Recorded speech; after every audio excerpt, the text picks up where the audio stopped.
All right. Today we are going to talk about India, or also known as the South Asia or the Asian subcontinent.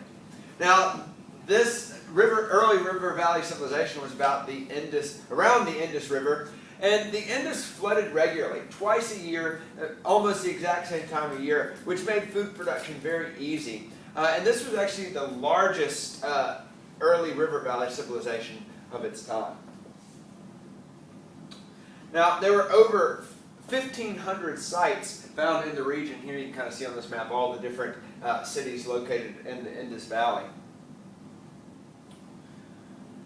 Now, the largest of these regions were Harappa and Mohenjo-daro, that each had populations over 100,000 people. Now, they had very organized, large cities. They had large multi-story buildings with windows built to catch the wind. So they basically had early air conditioning. They also had running water and sewage systems that would carry clean water into the homes, and then dirty water would be taken out of the homes. And they also had the Great Bath, which is basically a really large swimming pool that is believed to have been used for sort of ritual religious bathing. They were also peaceful, that no weapons have actually been found in any of the sites. So they weren't a really violent region like Mesopotamia was. They also used seals as coins, that were also found in Mesopotamia, which means they did have some long-distance trade with them. But one of the things that's kind of hard to figure out the history of Harappa and Mohenjo-daro and these other early cities is that they have a pictogram writing system, but it's been undecipherable, and nobody has figured out how to read it yet. So a lot of their history remains unknown. Now, eventually, early Indus civilization declines. And it's not exactly sure what happens to them. It could have been an earthquake that shifted the riverbed and made it less reliable for farming. It could have been environmental destruction caused by unsustainable action, or maybe an invasion.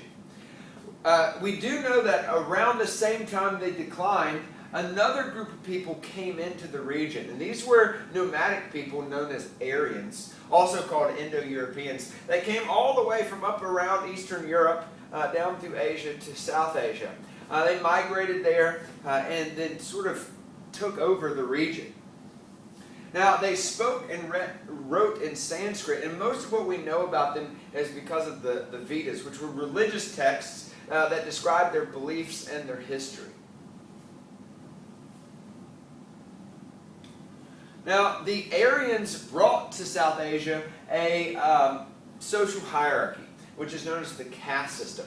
Now, this hierarchy is reinforced by the religion known as Hinduism. We'll get into that in just a little bit. At the top were Brahmins, or priests. Below that is warriors and rulers, which are known as Kshatriyas. The Vaishyas were skilled traders, merchants, and minor officials. The Sudras were unskilled laborers. And then the Pariah, also known as the untouchables, were sort of the beggars in society. Now, note that the Brahmins and the Kshatriyas, these rulers, are plural. Okay? South Asia was divided into very small local regions, each with a Kshatriya and Brahmins of their own. It didn't have a central government that ruled over the whole region. Mr. Scott, call 4605. Mr. Scott, 4605. All right, so the Aryans also brought Hinduism with them. Now, this was a polytheistic religion that had thousands of gods, but they did have three main gods. Okay, Brahma, which is the invisible manifestation of all the gods and all of people's souls combined. Vishnu, the preserver, and Shiva, the destroyer. Now, the Hindus believe in a concept called Maya, and this is the idea that all of life involves suffering. This could be emotional suffering, that your girlfriend just broke up with you and you're so sad, or it could be physical sufferings like, I stubbed my toe and now I'm hurting. They also believe in reincarnation, the idea that after death, one's Atman, or soul, will begin a new life as someone else. Now, in each life, they have to follow dharma, which is the duties of whatever caste they're in, sort of the rules of that caste. And they are rewarded for the good and bad that they do by karma, this idea that you get what you deserve in the next life or in this life. Now, the eventual goal of Hinduism is to reach moksha, where your soul is unified with the Brahma. And your suffering ceases. You continue to exist. You don't reincarnate anymore. You just continue to exist with the Brahma. And you suffer no more. Now, the way that this kind of works is here you can see all the different caste levels. You have your Brahmin, your Kshatriya, all the way down to your untouchable. McDowell 4605. Yeah. I know you're sitting beside a computer anyway, so go ahead and dial 4605.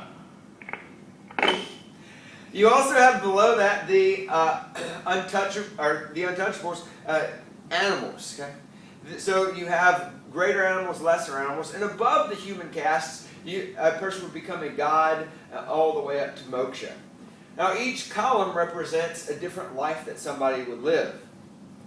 Now, in the first life, they might not follow their dharma very well. Symbolized there, okay? No dharma. And they're unhappy in all these pictures because they are suffering, this idea of Maya.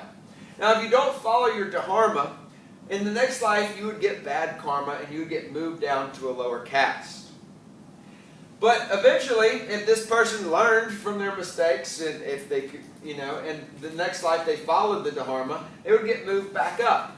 And their suffering would be a little bit less. If they continued to follow dharma, they would keep getting moved up to a higher and higher caste until finally they reached moksha. And in moksha, their suffering would finally cease. Okay? So they finally would be happy. Now, another religion developed out of Hinduism in South Asia. This is called Buddhism. This was started by a man named Siddhartha Gautama around 600 BCE.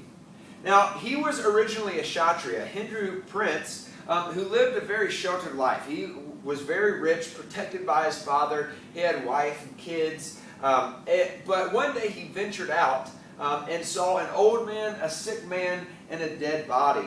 And he realized that Hinduism was not really solving the ideas of Maya, of suffering. And so he questioned whether or not Hinduism was the true path. And so he sought out to seek truth. He left his life of luxury, his life as a Kshatriya, to go seek truth. Now, he tried to be an ascetic, which is basically somebody that denies themselves everything. They go without food, they go without friends, or often stay by themselves for long periods of time. And then so he's practicing extreme self-denial. So he lived a rich life, then he lived an extreme life of self-denial, and he didn't really think either one worked. So one day while meditating under a boa tree, he came to the realization of the middle way of Buddhism. Okay? Now, Siddhartha did not believe in he kept the ideas of suffering that's in life, karma, and reincarnation. But in Buddhism, he would reject the caste system. Okay? Now, he did sort of recognize the idea of the Brahma, this sort of world soul, but it wasn't very prominent in his philosophy. Now, so Siddhartha came up with the ideas, these four noble truths of Buddhism. These are the main ideas. That to live is to suffer. Okay? That suffering is caused by desire. If you want something and don't get it, that is suffering. So to stop suffering, one must stop desiring. And the way that you stop desiring is to follow the Eightfold Path, which eventually leads to nirvana. Now, the Eightfold Path is basically the rules for Buddhist living, how you stop desiring. And it's basically, you can boil it down to two things. Finding the right state of mind through meditation and trying to be selfless and kind. And if followed, you will stop desiring, which will lead you to nirvana. Okay? Now, nirvana is the end of suffering. But before you get there, if you stop desiring, you will become an enlightened individual. And then once you die, you will enter nirvana, where you stop being reincarnated into a new caste. Okay? You just cease to exist altogether. So here on this chart we see this chart represents Buddhism. Now again, it does not have castes like the Hinduism one did, but it still does have multiple lives, this idea of reincarnation. So a Buddhist, if he follows the Eightfold, he starts out unhappy because he's suffering, life is suffering. But if he follows the Eightfold Path, or if he doesn't follow the Eightfold Path, he suffers more. He gets karma, he gets what he deserves, he suffers more. If he follows the Eightfold Path, he suffers less because he gets good karma. Okay? And he becomes less unhappy. If he keeps following the Eightfold Path, eventually he will reach enlightenment, which is where he doesn't desire anymore. And so he is even less happy there. But in the end, the goal is to stop existing, because as long as you exist, you suffer. So in the end, he stops existing when he reaches nirvana.